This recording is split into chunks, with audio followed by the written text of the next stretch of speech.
2.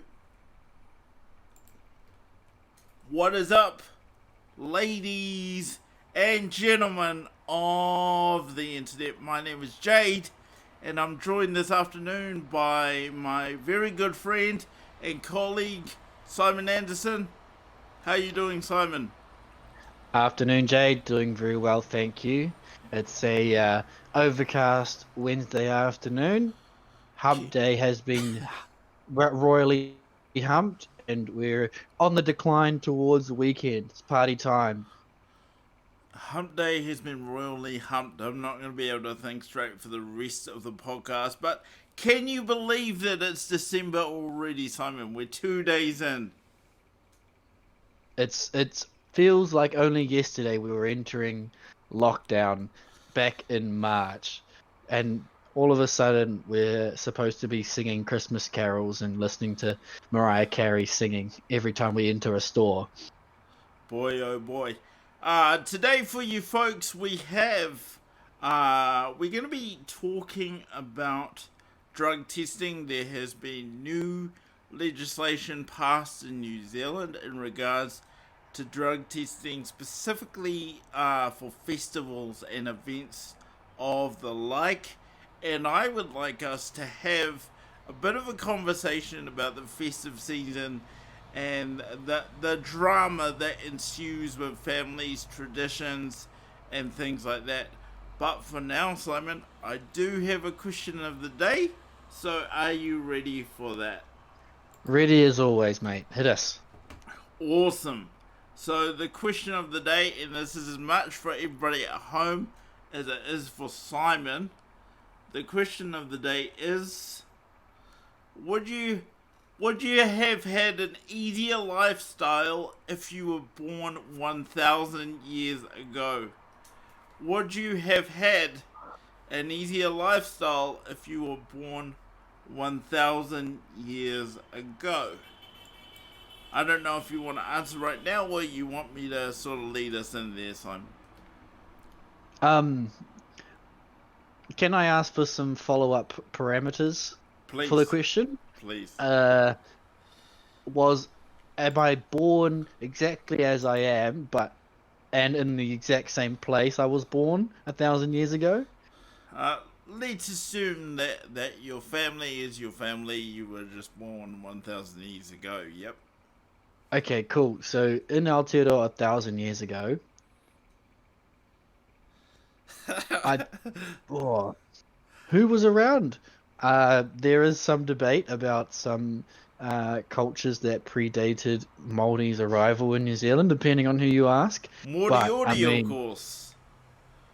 well, I mean, yeah, they were there similar time as well. But I'm talking about like, you know, but never making contact with Māoris or very brief encounters at the very beginning of their time. But um, this is all alternative facts kind of stuff. But I, just putting myself in Aotearoa 1,000 years ago, well, there's moa, there's Kiwi abundance who don't know how to fly. Um, there's fish, there's seafood. The one thing you're lacking is some like diverse fruits and roots. But I would probably say with my family 1,000 years ago, my lifestyle would be pretty easy. It would just be centered around gathering food and staying alive. Before I give my response, big shout out to Trip Fantasy. Trip, we have not seen you in a long while, so welcome back. We'd love your response to the question of the day. For me, Simon, there's a question though about sort of disease. There's not many laws 1,000 years ago. Pretty much anything could go down. We certainly didn't have the internet then. People, as I understand it, might have even still believed in witches around that time, so you can die for no apparent reason just for looking like a witch. Um, Making it particularly personal, I suppose people with disabilities weren't given more than um, 5 minutes to live, because if you had any kind of defect that was sort of like, off with you. Trip raises a really good question. I'm not sure I've really thought about it. Are you guys discussing life's simplicity versus ease? Or actually, Trip, I suppose with the question of the day, I was actually trying to spin the cube on both of those things and find out where we all sat on that. One of the things I would say about being born 1,000 years ago is I would certainly position myself for land acquisition, knowing what I know now about where land values are at. Uh, and I could, my family. Obviously, I wouldn't know my family 1,000 years in the future, but I'd have a pretty good understanding that they're going to do well and be very comfortable. Any other comments you'd like to make, Simon? I'm rethinking my position. I mean, Chip puts it quite well in terms of simplicity versus ease. Life would be a lot simpler, but I don't know. My life is fucking easy. Like, in the grand scheme of things, like a perspective, just comparing it to everybody else that is around now. The way I live my life is with ease, and I'm not like bragging or trying to make myself feel better. It's just a simple recognition. Like I don't have backbreaking labor to earn my, Neither. my funds. Yeah, I mean, yeah, I don't have to do anything I don't want to do. I want to go to work. Like I enjoy my work. Everything else I do in my life, I do because I want to. Um, maybe my life is easier. What was the original question, Jade? The way Okay, you worded now it? let me throw it up again for clarity. So, would you have had an easier lifestyle if you were born 1,000 years ago? Would you have had an easier lifestyle if you were born 1,000 years ago? I'm flipping my answer. No, I would not have. You reckon you'd have to work for it? Yeah, I would. I would definitely. There's an argument to be made. Would I be happier? Potentially. Most likely, I probably would have been happier.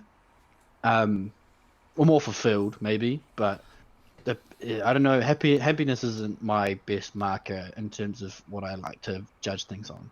I probably feel quite fulfilled 1,000 years ago. But no, in terms of ease, nothing beats modern capitalist convenience, right? The counter argument to the point I made earlier, though, is I suppose 1,000 years ago you kind of boil it down to eating and nothing all day, and that sounds rather attractive. Yeah, so sort of providing for your family, getting food, and making more babies potentially. Well, yeah, they Hmm. didn't have protection 1,000 years ago, so there you go. I do want to come to Trip's comment. Trip says I have an interesting graph that you guys might like. It's simulated data from a model called World 3 that plots general welfare over time. It has an interesting curve. Trip, if you've got a link or like a picture that I can throw up on stream, that'd be most helpful. Sounds really interesting. How about you, Simon? Yeah, I'd love to see it for sure. I love Ooh, curves. he's got a link. He's got a link. Hold on one sec. I hope this is not a troll.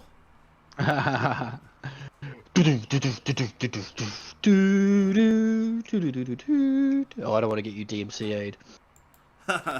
I don't think I can get DMCA'd over humming, but let me Shout out, just.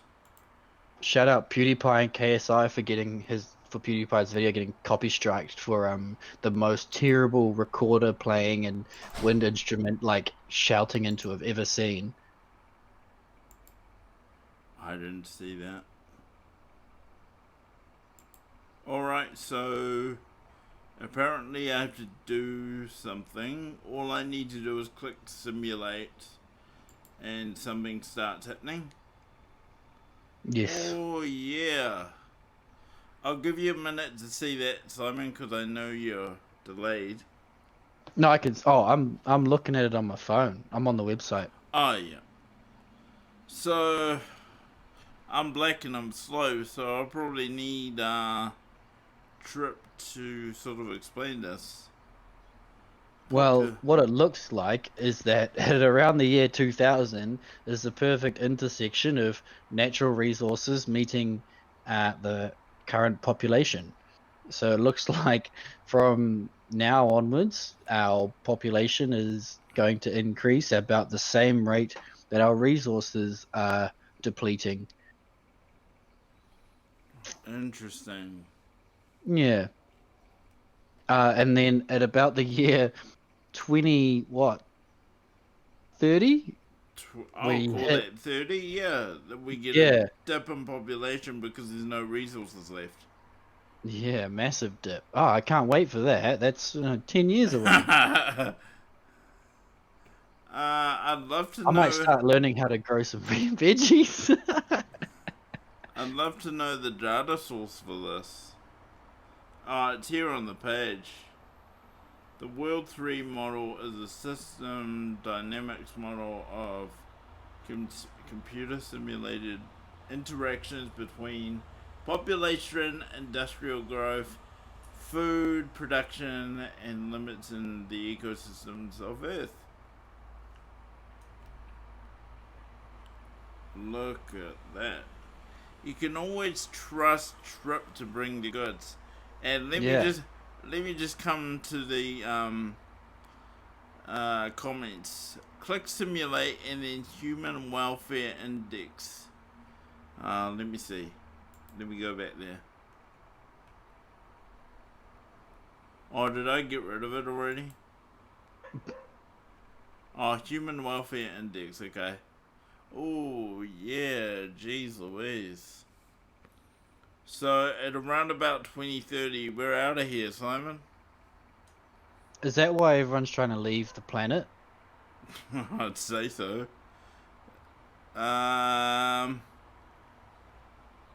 Aside from the graph, the whole system is shown in the model. Check the human welfare. 2020 is the year it all starts going downhill. So we're wrong. We said 2030. He says it's actually happening now. Oh, fuck. Over.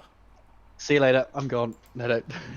So just for the people at home, because I pressed the wrong button, that's what it looks like. My goodness me. What a buzzkill, Drip. What an absolute buzzkill. My headset's beeping at me. I had to plug in. Speaking of buzzkill.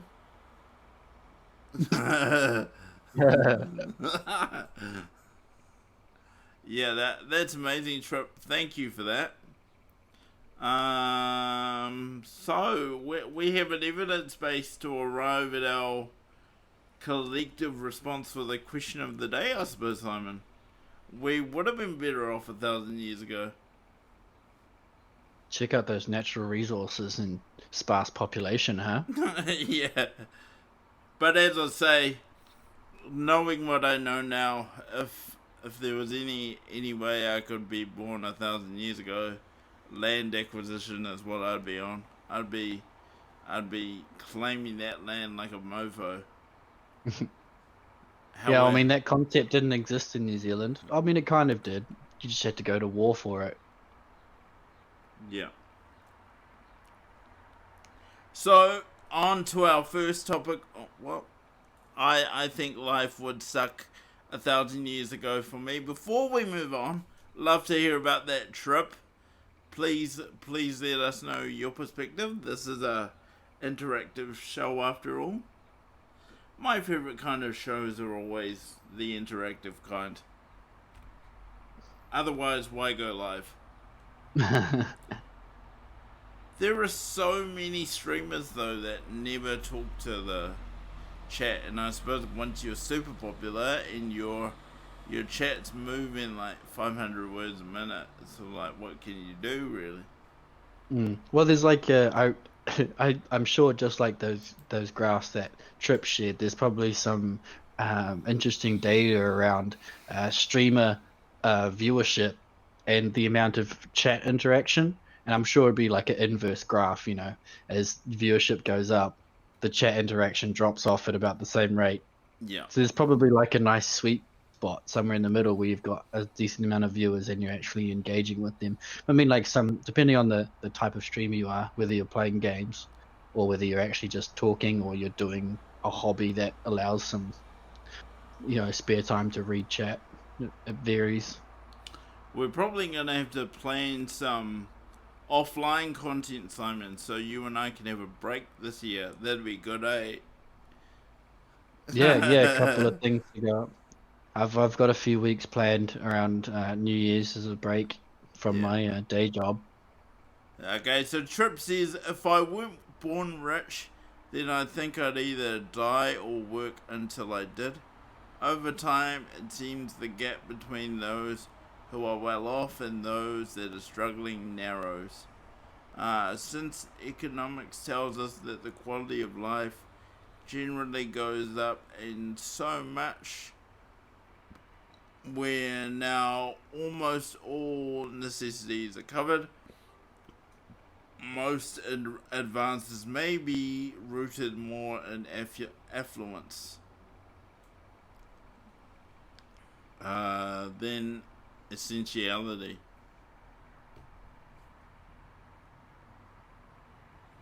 Yeah, I mean, I think that's based on the capitalism that dominates most of the world. The thing that motivates innovation is money, and rich people have money. Rich people have run out of inconveniences to solve, so it's just about decadence and extravagance at the moment. Yep, and I think the reason why certain people attract resources is because they're obviously solving a problem that people want to pay for.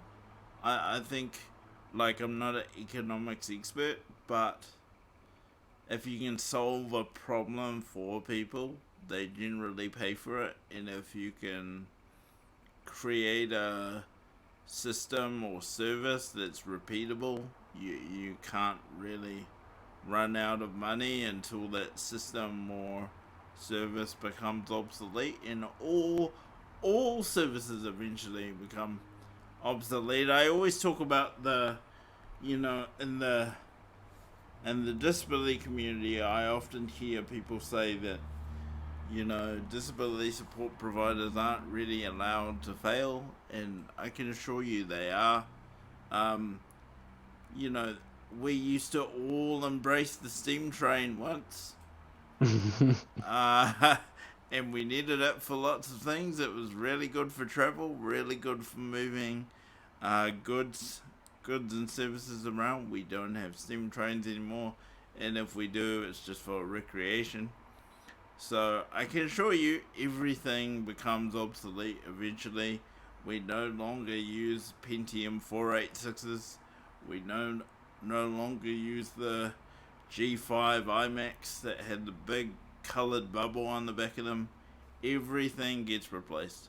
So yeah, economics is simple for me. It's not just about the rich getting richer, but the rich adapting to what people are asking for.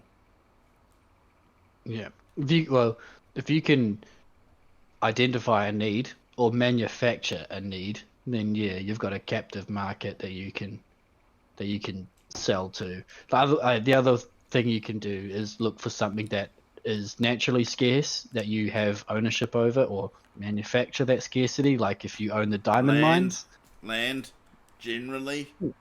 yeah, but then you've got to make sure that the population agrees that land can be a good that is sold and bought. Like, yeah, there's depending on who you talk to, some people don't agree that land could be a commodity.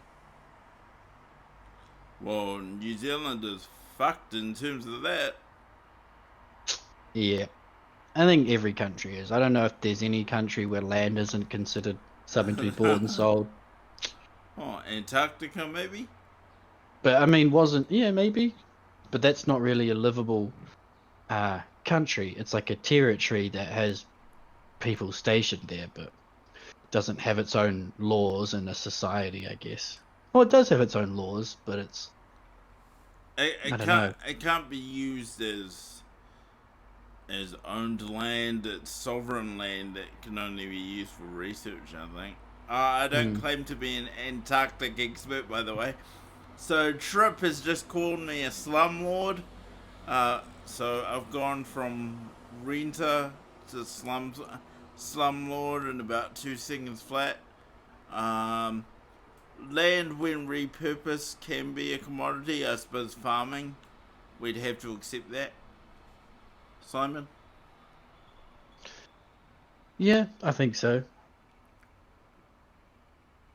Cool. Yeah. You Got look like distracted you've there got, yeah, you look like you've got something on your mind. I was just reading the comments, trying to Yeah. catch up. Mm. It's all good. So, should we move on to the first topic of the day? And I think yours brings a lot of value, so should we start there first? Yes, please. I should have sent you a link to accompany our discussion, but I feel like I've done enough research to be able to talk about it. Alright, Um, so I hmm. understand that today, I didn't realize it was today, the New Zealand government passed new laws that speak to the testing of drugs at festivals and large events. Simon, I'll Yeah, hand over to you. thank you. Yeah, the first point I'd like to make is what an interesting law to use your unchallenged majority to push through an urgency, right? Fantastic point. Yep. Of How all, many of other all the great things you could causes? do, Yeah. Cindy, of all the things you could do, that's what you get when you vote in Liberal, Simon. They just want to fuck up your kids. No, that's the opposite. It's very much so the opposite, and the research points to that. I'm very happy that I can go to a festival, an event over summer, take my recreational substances with me, hand over a small portion to a lovely professional, and say, I think this substance is MDMA, or I think it's meth, or whatever it might be. Test it, please, and tell me what it is. I wait 10 or so minutes. They come back and say, well, you've got rat poison and caffeine. Sorry. What would you like to do with it? And then you can say, oh, yeah, probably not. Thanks. You can dispose of that for me. And what they can do is then, send out a message to every other organization and event out there and say, this substance looks like this. It's been marketed as this, and it's actually this substance, and it's harmful, or it's nothing more than caffeine. But yeah, so I think it's awesome. But the legislation that I've been able to find on in articles basically says that it's for a very limited time over the summer until they can come up with more permanent policy. And the idea is that these organizations that have been operating in a bit of, well, operating illegally, will now have the ability to have short-term possession of illegal substances and not be liable for prosecution. So basically, the main organization is called Know Your Stuff. They can set up a tent at a festival. The festival can be safe and knowing they're not going to get charged by the Oh. police for anything. Yep. So you're telling me if they confirm you've got like pure real deal stuff on you, like, let's say for the sake of argument, ice, as it's known in America, or P, as it's known in New Zealand, they'll just give it back to you? They won't just give it back to you. They'll say, this is the substance. Here are the dangers. Here are the harms. Um, and we strongly wish that you would be safe or leave the substance with us. So they always give you the option to leave the substance behind, regardless of what sort of purity it is. But And they, they'll say, okay, but they will yeah, literally give you back the blue magic. Yep. if you want it back. Yeah, and they'll That seems so irresponsible. Like I didn't even realize that that's what the testing was about. I thought it was like checking everybody before they went in, like we used to saying. no. So I mean, yeah, because that's already a thing, right? You go through the front gate through security. If they find your drugs on you, it's gone, and you could potentially be banned from the festival. If you make it inside with your drugs and you go to this tent and you hand it over to them, I mean, because they don't really want to hold on. Oh, well, they do, I guess, want to hold on to it. They want to dispose of it and get rid of it. But what they'll do is say, okay, so if you want to take this back, here is some information about how to do it safely. Here's some signs about whether you might have overdosed, um, some tips about how to manage that if it should eventually happen. So the whole thing is about reducing harm. Like people acknowledge that drugs will be taken. Their job is to allow people to take them safely. And that's the whole thing, right? People can take drugs safely. People can take, like, you can have meth, you can smoke it out of a pipe if you want to, and you could be totally healthy and fine as long as you eat well, No get way! rested up. You Yes, can't say that. I will I put my like hand you, on. Simon, but you can't say that. You can say that because There, it's true. You there's can nothing smoke meth. healthy about meth. Then why do we give it to our kids? What are you talking about? ADHD medication is just a different form of methamphetamine. Ritalin, Adderall, all that stuff is literally just meth, pretty much. Like you can take meth and still be considered healthy. Like if because I eat healthy, I get plenty of rest, I gym, I exercise. If I go out and smoke meth and I make sure I have a good decent meal, I drink lots of water, and I get rest afterwards once the high is finished, I would still be a perfectly healthy human. Like that sort of drug use is safe. It's the That doesn't account for the addictive factor though. Like yeah, no.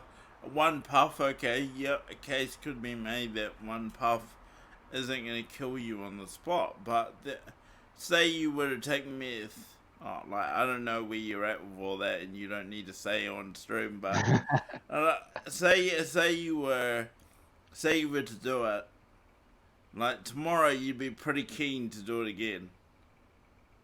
Yeah, You'd but be that's pretty, not and the that's next day you'd be even more keen. The next day you'd be more keen. Then you're skipping your rent payment, still keen, and then away you go, mate.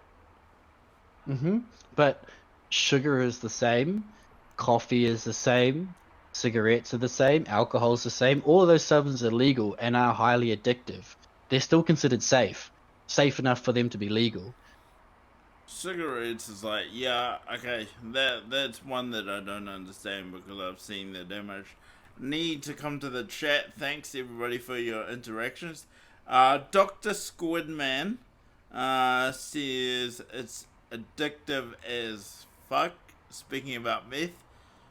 Trip says with some drugs, the problem isn't necessarily the substance itself when it's created properly, and I assume with purity as well, but rather the addiction and what it does. And addiction is a hugely personal matter. Like one person can find one substance far more addicted than the other, and it's all up to your willpower. Whether you Oh, here we go. Do you work for the cigarette lobby or? Because they use the no, willpower argument too. yeah, okay, so it chemically alters your brain to make you want the substance. I'm not ignoring that fact, but I'm saying, regardless of how much like chemicals in your head are telling you want something, you can always overcome that with the proper supports in place. Like Trip rest, says food, water, connection to other individuals that care about you, all that stuff.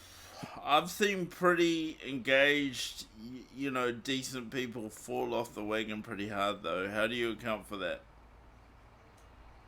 I mean, it's rough. That's the danger of the drug.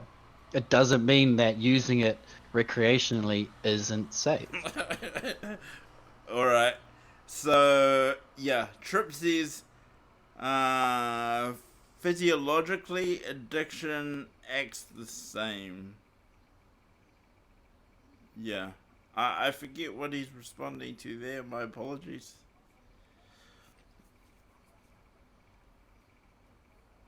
Yeah, and then the next comment from Dr. Squidman: addiction can't be overcome by willpower alone. No, never. Well, that Or not never, not never, isn't that the but point I tried to make though? Because I've seen very nice people like engage with their families, not like isolated or anything. Really engaged people, working people, like have a few too many good weekends and just fall right off the wagon. I've seen it. yeah, so have I. Yeah, lots Yeah. of people close to me have yeah ended in pretty have got themselves into some pretty tough situations because they've developed a habit.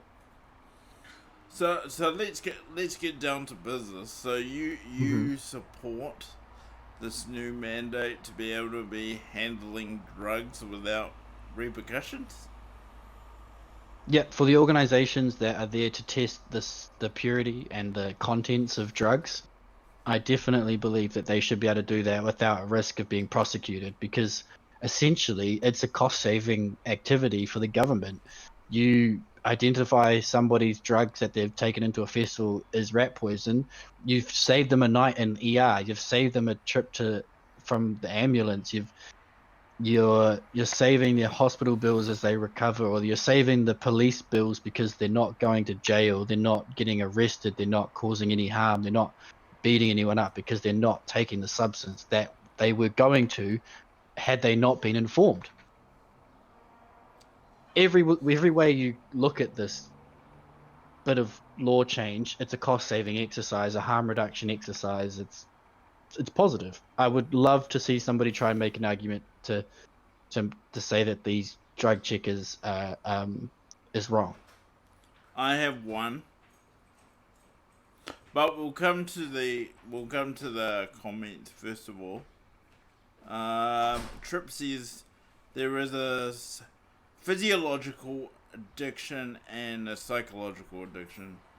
These they're linked, but the subjectivity surrounding addiction lies in the psychological. Willpower can be part of the psychological, meaning it can be ignored to some degree, but that doesn't get rid of the addiction by any means. So I think what Chet is trying to tell us is like, yep, there is an element of willpower, and can I be clear on record? Like, I accept that willpower is a factor on people living healthy lifestyles. I completely accept it, but yeah, we also need to accept that things are addictive and will destroy you if consumed too many times. Absolutely, everything in moderation, even meth. If you say so, I suppose the one comment I want to make around this, Simon, is there a risk that by creating this mechanism, we're doing free screening for the drug market and just helping people get the purest and mean buzz drugs they possibly can, and taxpayers are paying for that? Well, the taxpayers aren't paying for it because these organizations aren't funded by the government, but I, they're at a stage in the drug consuming process. So you have obviously right at the very beginning of it is the manufacturing from where the country it comes from through to transportation and then dissemination into local dealers and then the transaction from user to from the transaction from dealer to user, and then you've got the user holds the drugs, goes to the festival, gets through the gates, and then gets them tested. There's no way for you to then refund your purchase, go back to this guy and say, hey, look, you fuckers sold me rat poison, and then go find some other guy and then get your stuff tested again. And then, like, it's at a point in that process where the chances of these organizations benefiting users to like pick and choose the best drugs just doesn't make sense. And there's an argument to be made that as a government, as a society, we want people to be having the purest, safest version of a drug always. Like, you don't want any sort of adulterants or extra chemicals in people's drugs. I'm just having to deal with some Mm. spammers. Oh, just be a minute. Got it. Cool. So, any final thoughts on that, Simon? I mean, I've definitely been educated. Like, I'm a little bit nervous now, if I'm honest with you, because I didn't understand that's what it meant. What are you nervous about? I'm nervous about well, you say these organizations aren't taxpayer funded, but I do wonder about that. And so yeah, I'm just nervous that we're doing purity screening on taxpayer money. Yeah, but would you balance that purity screening out with the opportunity cost of hospital admissions, police costs, like all of those other costs that it takes to deal with the adverse effects of bad drugs? So you, Surely it's a cheaper alternative to just fund people to check those drugs in the first place. so you're saying, yep, definitely keep people out of hospital, but for taking bad drugs. But if they end up overdosing on the good shit, well, that doesn't Well, count.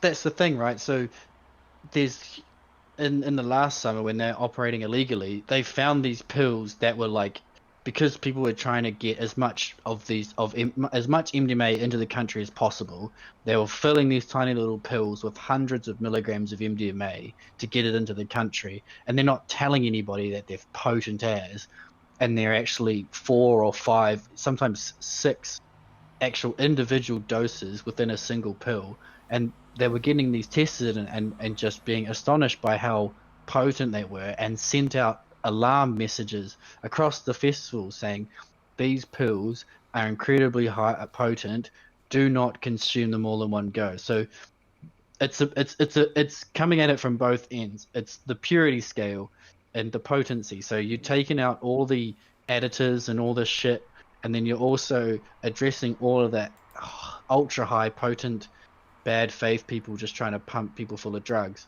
And then you're getting to a point where the only stuff available in the black market is safe, usable drugs. Okay, so that brings me to a point that I definitely want to make now, and I mean, why do we need availability of drugs at all? Because people love to take them. Why do you think that is? I just wanna. I know you don't speak for every drug user, so Mm. I'm mindful of that. But why do you think that is? Um, I guess it's boils down to enhancement of a specific experience. Um, Enhancement. yeah. So you go to a festival, you enjoy some music, and you enjoy hanging out with your mates. Mm-hmm. That's a baseline level of enjoyable and an experience. You add alcohol, you add MDMA, you add whatever else you want to take, and it enhances that experience until you get to a point where you consume too much and it degrades your experience.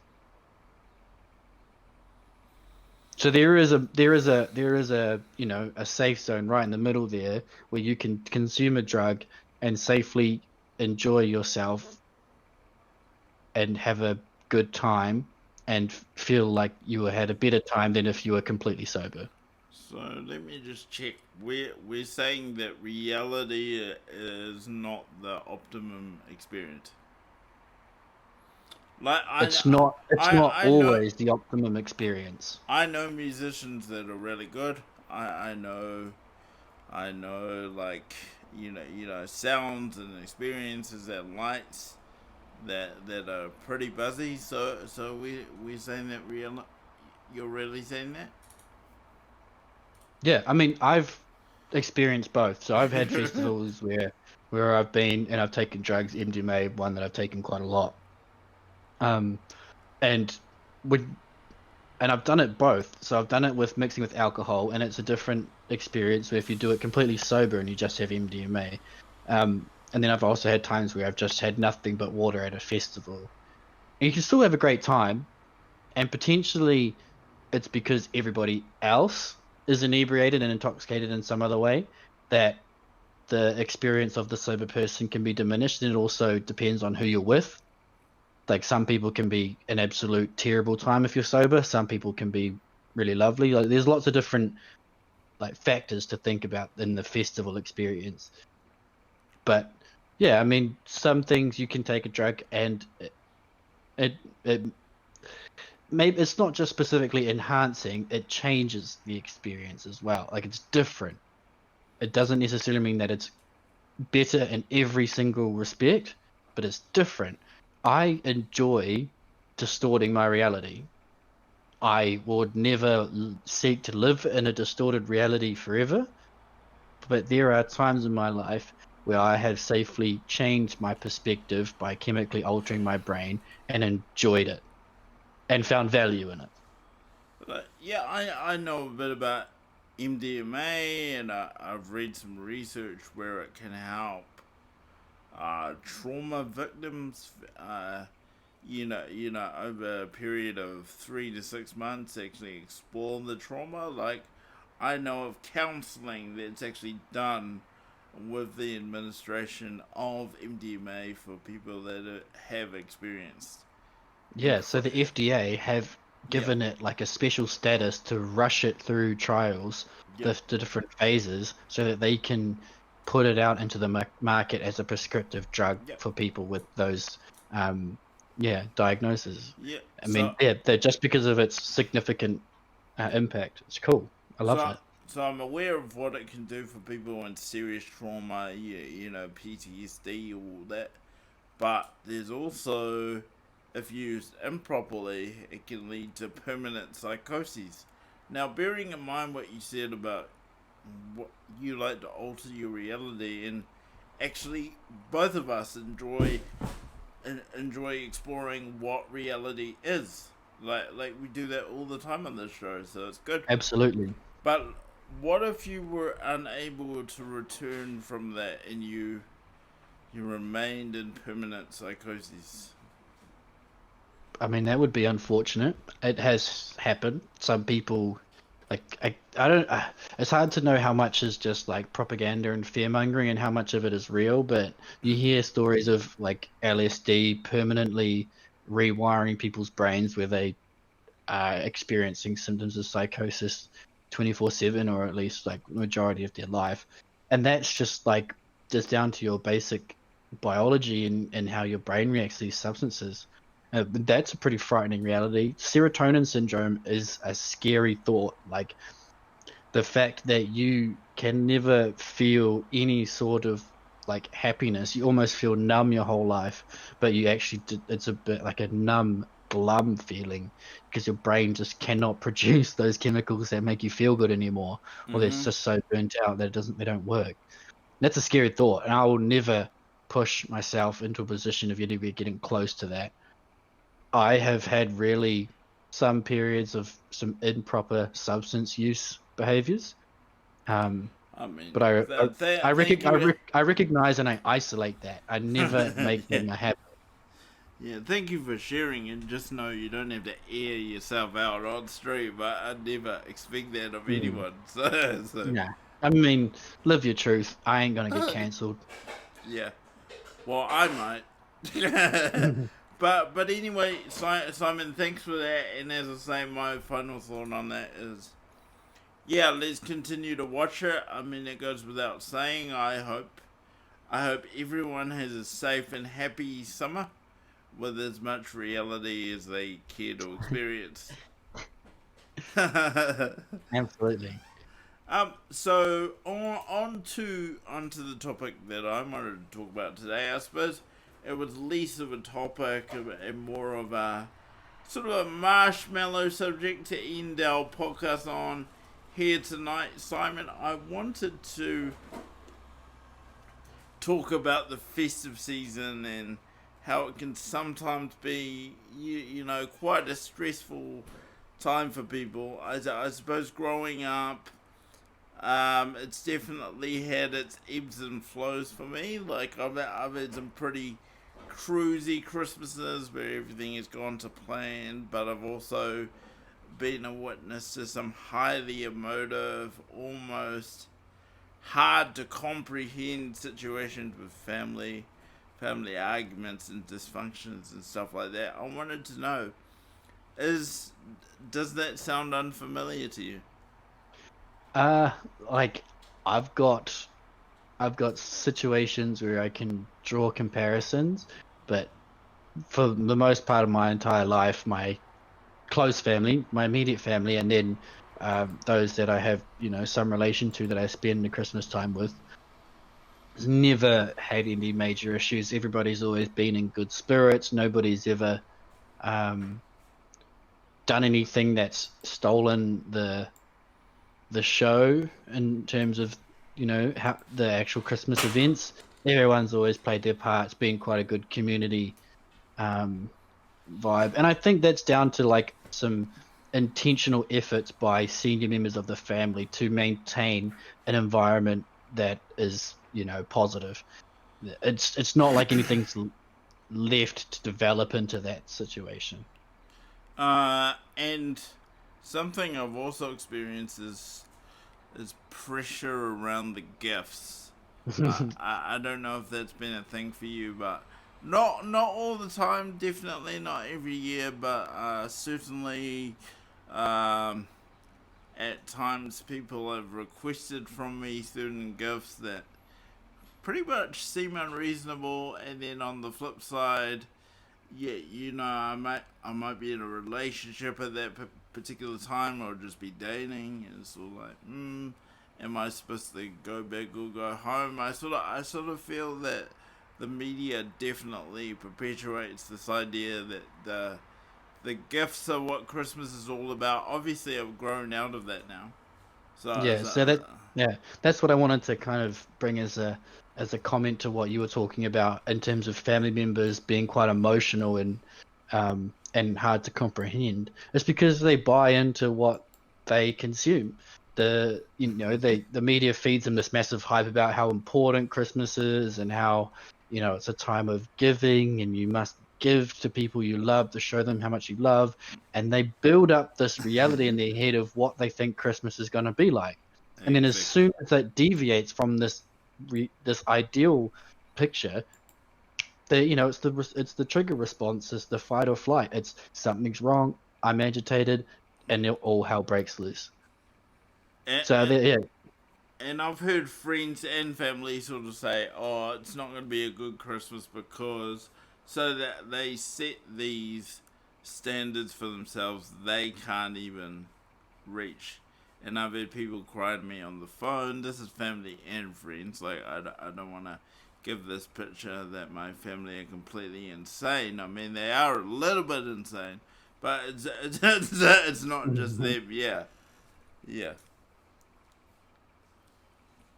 yeah. I mean, my family is so chill. Like we've we've gone from like buying presents for everybody, and then we've downgraded to just picking names out of our hat, and you buy a one Christmas present for one of the family. So this is like my brothers and my parents. Nice. Um, the biggest debate at this year was we have like a family dinner once a week, and my mother was adamant that it was her that organized the names in terms of drawing it out of we did it electronically, and she was like, oh, I did it last year, so I'll do it again this year. And me and my little brother were like, no, you didn't. It was him. I remember it was him. He did it. And then it was a massive deal, and it got into like actual elevated Hmm.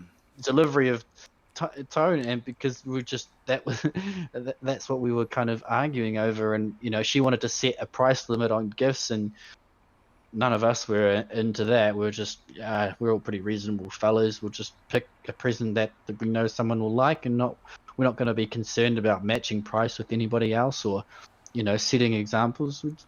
But obviously, she just wanted to make sure everything ran smoothly.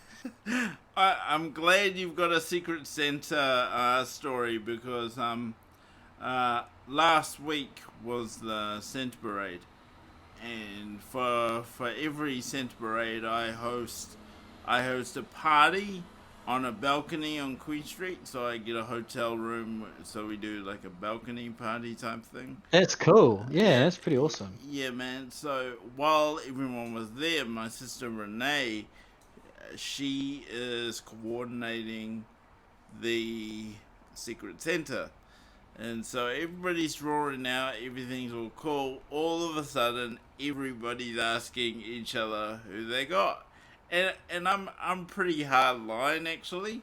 I'm not gonna tell anybody anything. I've got people making bets on who it is that I've got apparently because they believe I'm going to deliver the goods. Actually, I'm not even going to try that hard. So you heard it here first on the Jade Farrow show. But yeah, as soon as the names were drawn, it was like this big hunt to find out who everybody got, which kind of defeated the purpose. So Yeah, I mean, I hope it wasn't that savage for you at your house. no. So we do it through like this website, and you get an email, you click a link, you go to a website, and just a name pops up. This is who you have, and so we go around the room, and we all did it at the same time, and you have this, oh, and then that was it. Like the conversation, Nice. like the whole thing was over, just moved on. So I don't know how many cousins you've got or how big your extended family is, but you don't feel any pressure to buy for them or. We used to, like, when we were all kids, like that was a thing. So my parents would buy us gifts, um, and then also gifts for our cousins. But that kind of petered out. I can't remember how old I was, but yeah, just kind of like, I think all of my because we spend most of my Christmases with my dad's family because they're all in Auckland. My mother is based across the country. Yeah. So yeah, I think they all just kind of decided, hey, look, let's just not worry about getting presents for our cousins. So like the tradition. Here's my Saturday, almost said my Christmas tradition. It's been like this like pretty much every year. Besides the years we travel to see other family. In the morning, wake up, and I'll cook breakfast for the family. We then So you yeah, do yeah, it? yeah. Yep. Yeah, Okay. yeah, because my mum spends the rest of the day in the kitchen, so I give her breakfast off, Oh, nice, So man. so I make breakfast. It's ham and cheese croissants with some cranberry sauce, and they're bloody delicious. Um, and then we do presents late morning, and then because my older brother was born on Christmas Day, so we do his birthday then afterwards. Yeah, yeah, yeah. So he gets two presents on the day. Nice. Nice. It's like an unwritten rule: do not get my older brother a birthday and Christmas present combined because it's like super ratch. Like it's just totally negates the fact that it's his birthday. So yeah, I've always gotten him two presents. Everybody has. So yeah, we do my birthday, my brother's birthday, and then it's lunch at home, and then normally in the afternoon we'll go to some extended family members' house, and then all of my brothers, all of my dad's brothers and their families, so all my cousins, my grandparents will be there. And we have like another sort of Christmas dinner, but it's in the afternoon. And then after we eat, the guitars come out, the whiskey and the spirits come out, and it's this big Anderson sing along until everyone decides to go home. And that's what it's been like pretty much my whole life. That sounds absolutely amazing. If I was to describe how it was, I say was because it's definitely adapted in the last couple of years. My mum would pretty much be in the kitchen from 6 a.m. Right up until about 6 p.m. That's when the dinner was. She'd do everything, and our spot was where everyone came to. So all the cousins, we had one auntie that we have one auntie, I should say, that we're really close to. So she would definitely ensure she joined us for dinner. we were the focal point for our family, so it was really nice. My mum works really hard. Last few years though, like if I was to talk about last year, I actually checked myself into a hotel Christmas Christmas Eve, and woke up on Christmas Day in a hotel, and actually brought my daughter over there. We made a big mess making food, and the next day it was all clean, and checked out on Boxing Day, all done. That sounds awesome. So it's not everyone's cup of tea because I don't know. That it seems a little bit sterile and a little bit commercial, but I mean, the value add for me is like I can just have a bit of alone time because I'm around people quite a lot for my work and stuff like that, and you know the stuff I do online. Not saying it to drain on me at all, but it takes a lot out of you. So to have some quiet time with my daughter and just chilling. You know, my mum actually did come through in the afternoon, and instead of her cooking for me, I got some food and she ate with us, and she was like, "Wow, I could never cook again." And I suppose because we're older now, we're kind of adults. There's no Kind of. there's no real reason why she needs to be like in the kitchen for 12 hours on Christmas Day. So it's kind of cool. Yeah, man. Dismantling the patriarchy one Christmas Day at a time, eh? Yeah, and I mean, if I want to stay in a massive hotel suite on Christmas Eve, yeah, I'm pretty much gonna do it. I won't be. That's it. It's not a bad idea. The whole like not having to worry about cleaning up after yourself. Like if you buy like if you got like a penthouse or something for your whole family, or an Airbnb is another good option. You know, like Absolutely. a Christmas holiday away. I'm probably there's probably lots of people that do that actually. You get a weekend booked around Christmas, and you know. I do wanna just send a bit of a cheeky signal out to Attitude B&B. They can expect to hear from me pretty soon. I'm planning to book with them hopefully in January. Oh, nice. That's that fully accessible Airbnb with like the pool and everything, Yep, eh? yep. So Yeah, no, I have seen. Yeah. I sent you the link Um. on that. I think just Yes. mindful of time. Yep, I am watching the clock. So No, no. I had a question for you. Have you seen the latest news about Takapuna Beach and its new accessibility resource installed? I was gonna say, how could I miss it? Because my feed has been pretty much spammed by everyone I know. Just want to say a big shout out to the guys at Eustaceability around that. They made no quarrels about the fact they've been on a mission to secure the rights and funding for this project for 10 years. That's both an exciting fact that it's happened now, but also very disappointing it's taken this long. So, for anybody directly involved with that project, big shout out from the Jade Farrow Show and everyone at the Wednesday podcast. Yeah, that's right. Personally and professionally, I have acknowledged Yes Disability and iLead. They've done 10 years worth of mahi. It is sad, man, that it's taken that long, but we've just got to pray and hope and do what we can to make sure the next one takes 10 months and the next one takes 10 weeks, 10 days until everywhere has got them. Just finally on this, I wanted to say, I was speaking to my mum earlier today, and I was like, well, I think the next beach really should be Long Bay. Like, my mum was sort of saying, Tikapuna, really? Because, it's kind of an interesting beach to choose, but definitely Long Bay should be next. Yeah.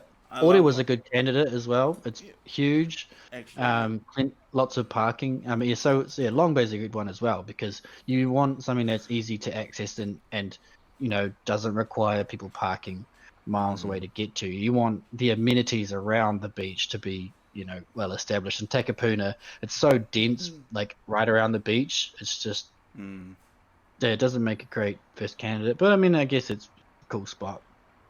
Yeah, we are playing with the idea of checking it out on Saturday, Simon. So Yeah. we'll see what happens with that. But for now, guys, we're on a bit of a time constraint here tonight. So apologies, we can't be much longer. Simon, epic podcast as always. Thank you for being here. Any Thank you for final having thoughts me. for the people? If you are going to a festival this summer in New Zealand and you are thinking about altering your reality with some substances, please use the services available at the festival in terms of getting your drugs checked. If you do come back with some results that are scary or that, what you thought you had is in fact dangerous, just throw it in the bin. Don't even worry about just thinking you'll be okay. If it's not what you thought it is, just dump it. Yeah, it's that I'm stoked to see that we've got something rushed in with urgency before the summer. Let's hope they use those powers for other better means, and let's hope that they get some permanent legislation to cover those support services long term. Yeah. And finally, from me, I guess, I really do wish that everybody has a safe and happy Christmas. I mean, Simon and I will be back. I think we've got a couple more episodes before we have to worry about Blackout. Yeah, let me just check my calendar. We could go up until the 23rd if you're thinking about it. 23rd? I mean, Hmm. I'm not busy. but yeah, just really important that people have a safe and happy Christmas. Don't buy into the media hype about what a perfect Christmas is meant to be. A perfect Christmas is actually quality time with friends and family. That's what it comes down to at the end of the day, and realizing that we've actually got through 2020, which, if we're honest, has been a pretty shit year for everyone. Yeah. For now, guys, thank you for being a part of the channel. Thank you for being a part of the journey. Please stay awesome. And we'll see you in the next one. Also,